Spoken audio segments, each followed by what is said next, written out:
Good morning जय मसी सबैजनालाई। आजको बिहान पिस लिली यति मजाले फुल्छ। पिस लिली चाहिँ 12 मास फुल्छ। तपाईहरु पनि रोप्नुहोस्।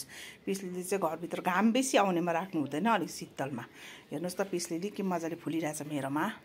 के हो मैले यता सर फुल्दैछ, यो पनि फुल्नु त फुलेको 12 मास हो यो पिस लिली चाहिँ। अन्त यहाँ बाहिर हेर्नुहोस् त, यहाँ पनि मैले सारेको छु है, फुल्दैछ।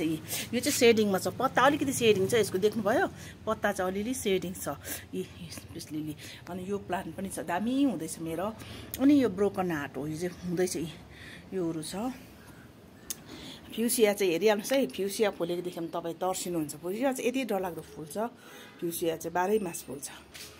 फ्युसिया चाहिँ साह्रै मनपर्छ है, डल डान्सिङ डल भनेर फ्युसियालाई भन्दछ। यति साह्रो राम्रो फुल्छ, 12 मास वाइटमा छ। मेरो मन 6 कलरको छ। अन्त यो सयपत्री, तपाईँले के भन्छ सयपत्रीलाई पनि इङ्ग्लिसमा के पो भन्छ हौ यसलाई, मेरीगोल्ड। मेरीगोल्ड पनि यो चाहिँ सानो खालको थियो, तर यसको चाहिँ कलर चेन्ज हुँदो रहेछ छर्दाखेरि चाहिँ। यो चाहिँ अर्को वर्ष अर्कै हुनुपर्छ, सानो थियो अर्कै भयो। अन्त अहिले चाहिँ हेर्नुहोस् त फ्युसियाको भेराइटी यस्तो छ। कस्तो भेराइटीको फ्युसिया हुन्छ देख्नुभयो। यी हेर्नुहोस् त फ्युसिया।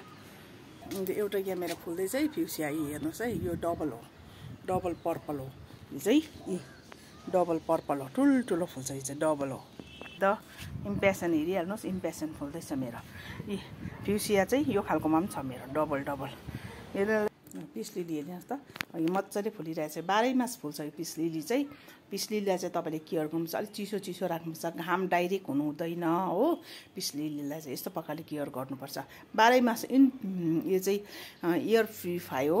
यो चाहिँ साह्रै मनपर्छ मलाई चाहिँ, साह्रै। तपाईँलाई चाहिँ कस्तो लाग्छ? साह्रै स्नेक प्लान्ट भन्दा पनि राम्रो लाग्यो मलाई चाहिँ। स्नेक प्लान्ट त मरिहाल्छ हाम्रोतिर, स्नेक प्लान्ट त मरिहाल्छ हो। पिस लिली चाहिँ कहिले पनि मर्दैन, यति साह्रो राम्रो फुल्छ पिस लिली चाहिँ। अन्त पिस लिली अहिले चाहिँ यसरी फुलिरहेछ। अनि मेरोमा अन्त यो मनी प्लान्ट पनि छ सेडिङमा। यो चाहिँ हेर्नुहोस् त, यति टाढाबाट कति राम्रो देखिरहेछ, कोपिला कोपिला कोपिला लागेर हो। अर्को बाहिर पनि त्यति अघि तपाईँलाई देखाइहालेँ मैले, सेडिङ पत्ता भएको पनि छ। थुप्रो बनाउने इच्छा छ मलाई। अनि तपाईँले हेर्नुहोस् अनि सब्सक्राइब गर्नुहोस्, लाइक पनि गर्नुहोस् है। लाइक पनि गर्नुहोस् है, लाइक गर्नु चाहिँ नबिर्सिनुहोस् है। अनि जय मसी।